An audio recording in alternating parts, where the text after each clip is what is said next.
Hello and welcome. Today I will be showing you how to replace your RAM on a laptop.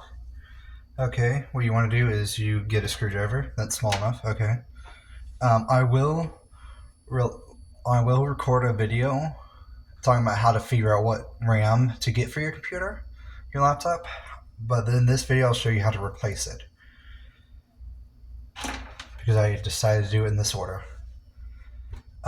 Now, as you may be able to see, my laptop is a little bit damaged. I've opened it up a few times, wasn't very careful. I'm missing a few screws. You want to keep track of these screws. Um,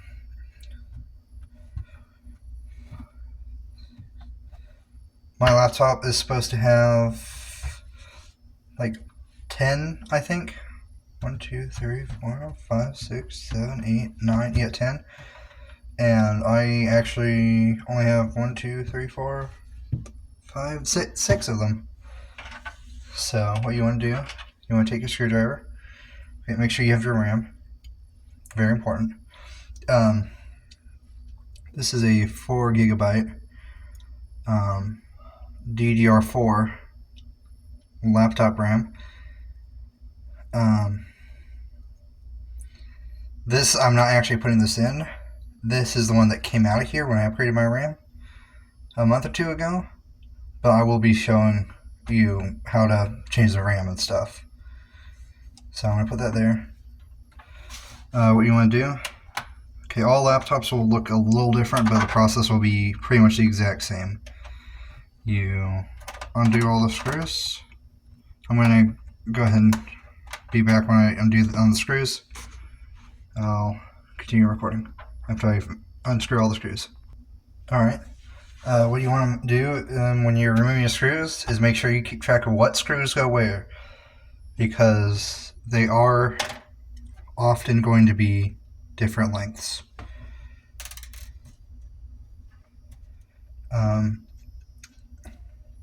By the way, this is how I lost the screws. Like, they're just laying them around. I don't have a tray to put them in.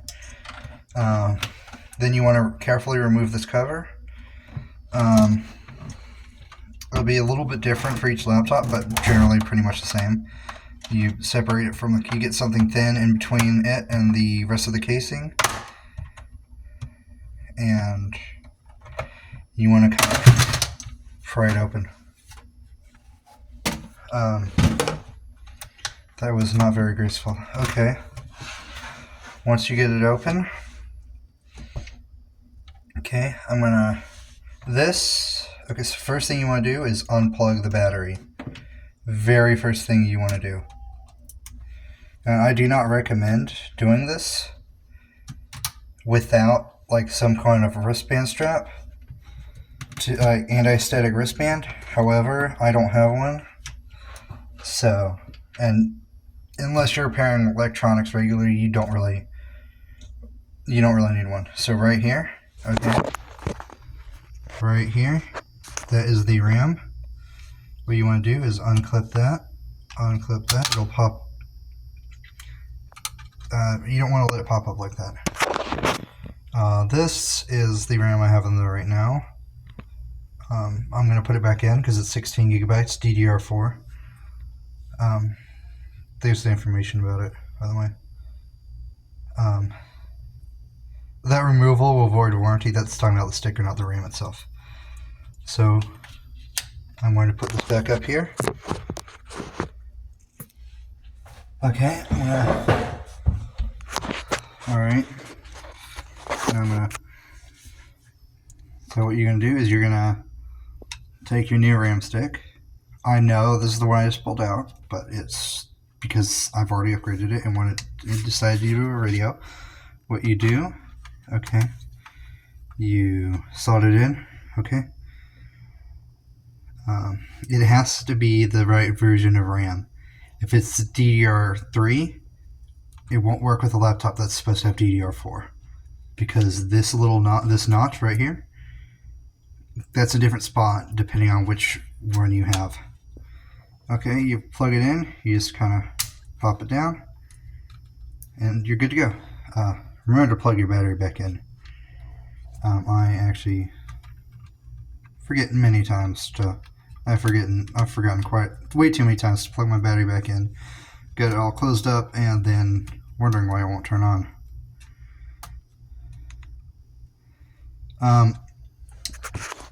Different laptops will have different ways to connect the battery. This one, you press it down, and then you move this metal piece over it. Okay. I will, at some point, make a video covering the other components of a laptop. However, this is just about replacing the RAM. Okay, I'm going to go ahead and put the cover back on. Put it back up here.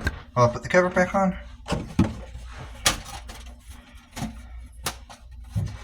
So if you have a can of compressed air, it's generally a good idea to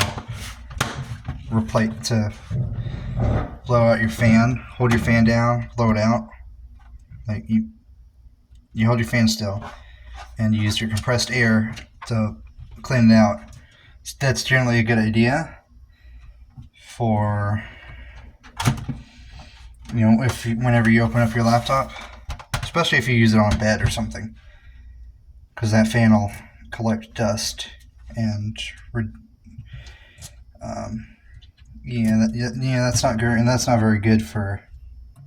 They'll collect dust and fibers and stuff, and that's not very good for the cooling of your computer.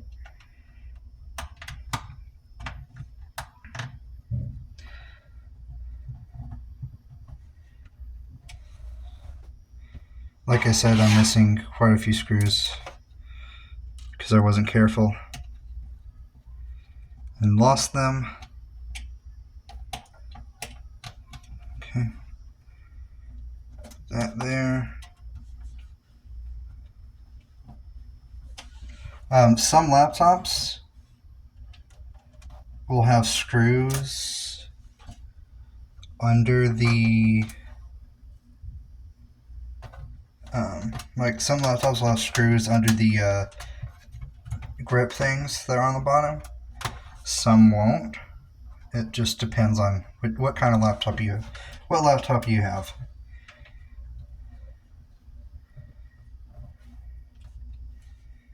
So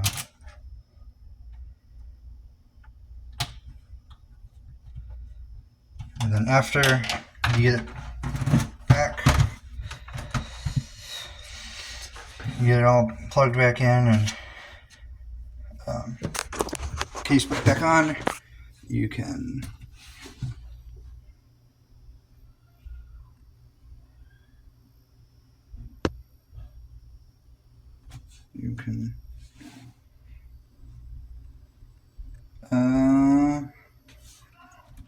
technical difficulties. Let me double check that I plugged the battery in properly. Oh wait, no. There we go. I'm going to pause it while I enter my password. Alright, now it's booting up. And I'm going to pause it again while I enter my password again, because I have a boot password, which prevents it from being turned on without a password. And then I have my login password.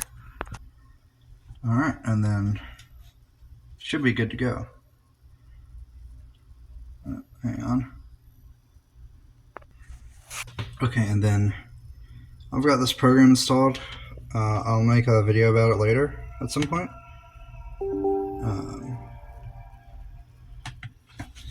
Which is good for monitoring stuff. It's called Winfo.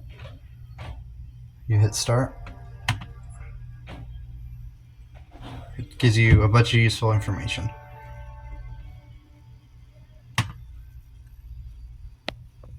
Okay.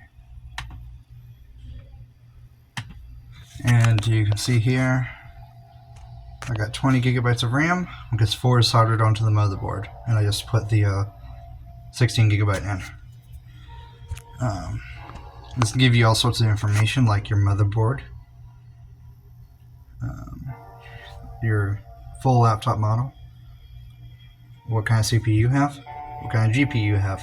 This is integrated. And I will go ahead and end the video here. As you can see, it's running. It's got 20 gigabytes, and that's perfect. I'll see you guys in the next video. Bye.